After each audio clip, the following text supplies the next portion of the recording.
Testing, testing, 1, 2, 3, can you hear?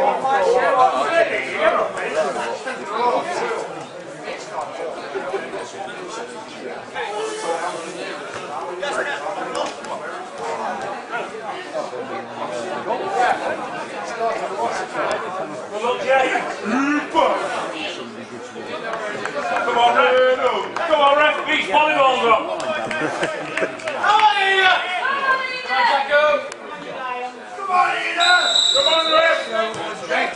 Oh, they were wanting to do time.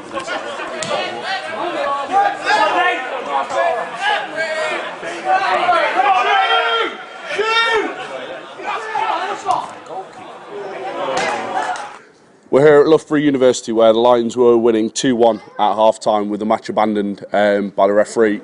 Glenn, you said on Saturday you weren't going to talk about the match official. He's made a decision that neither club really wanted tonight.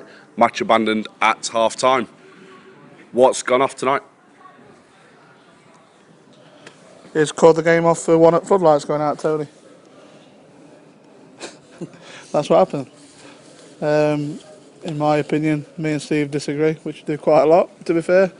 My opinion is there was still sufficient light, simply because the floodlight went out on the 3rd minute. The same floodlight was out at half-time. We've got, I don't know how much it cost, but quoted apparently at £30 million ground here. And I think if they had one floodlight on, it's still sufficient light. We had 3 floodlights on. My opinion was that we had sufficient light, but at the end of the day, the referee made the decision and we've got to go by it. Okay.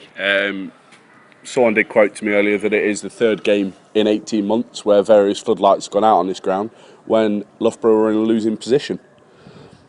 Maybe there's a story there, who knows? Steve, the performance of the team tonight. 1 goal down to be winning at half-time.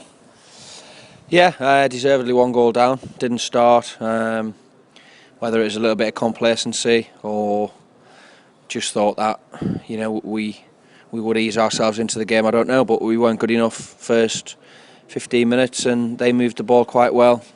Got a good goal. A few strong messages came from the sideline and the penny dropped as to what we wanted them to do in terms of moving the ball in particular areas, particularly with our shape against their shape, which was, you know, 2 very different tactical positions. And when we did a lot better for the last 20, deservedly went 2-1 up. Probably could have been 3-1 up at half time. The light was out early doors, and to be honest, the writing was on the wall. We knew the game would be abandoned. But what can you do? You can't do anything.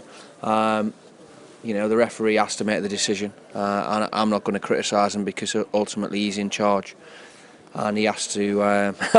Glenn's laughing, but did that really just happen? Having played at a much higher level of football than Glenn, I know that you can't take chances with safety of players. And I went over in the corner, and it was dark.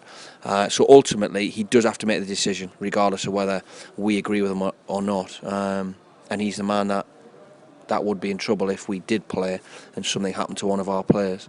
So it's one of those things. We'll look forward to coming back again. There we go, 25th of August 2015, Steve siding with the referee. Glenn, have you got anything you want to add on what Steve just said there? I had a couple of things, yeah. Well, I remember watching Steve in Premiership and I thought he was a good player, to be fair. But football-wise, he's right. We started terribly. All the messages in the dressing room were, again, don't get ahead of yourselves, do what we did good Saturday, and we started to overplay. So first 10 or 15 minutes I thought we were rubbish. After that, when we started doing what we did well Saturday, I thought we were good again. We scored 2 goals. I didn't see the goals because it was too dark, if I'm honest, so you'll have to tell me about them. Brilliant. Do you know what? On that note, guys, I think we'll leave it at that. Tom. Thank you for your time.